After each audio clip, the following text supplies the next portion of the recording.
বাংলাদেশ কোনো কৌশলের ফসল নয়, এটি রক্ত আর আত্মত্যাগের বিনিময়ে অর্জিত স্বাধীনতা।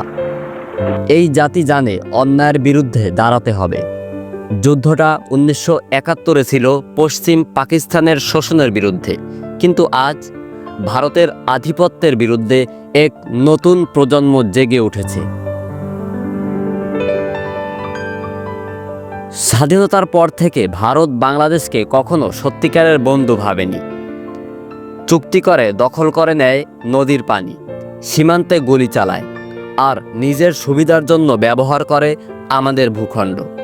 তাদের মিডিয়া ছড়ায় ঘৃণা, অপমান করে আমাদের দেশকে।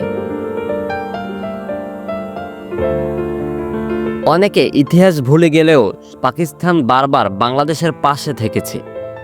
যখন কাশ্মীর কাঁদে, পাকিস্তান লড়াই করে। আর আমরা বাঙালি, ন্যায়ের পক্ষে দাঁড়ানো আমাদের রক্তে।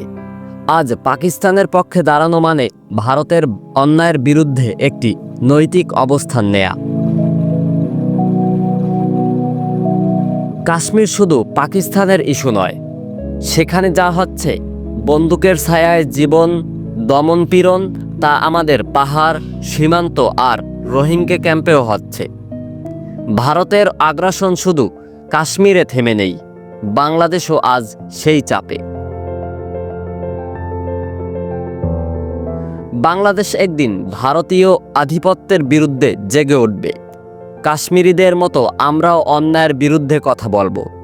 বাংলাদেশ শুধু একটি মানচিত্র নয়, একটি আদর্শ, স্বাধীনতা, আত্মমর্যাদা আর সত্যের পক্ষে দাঁড়ানোর প্রতীক।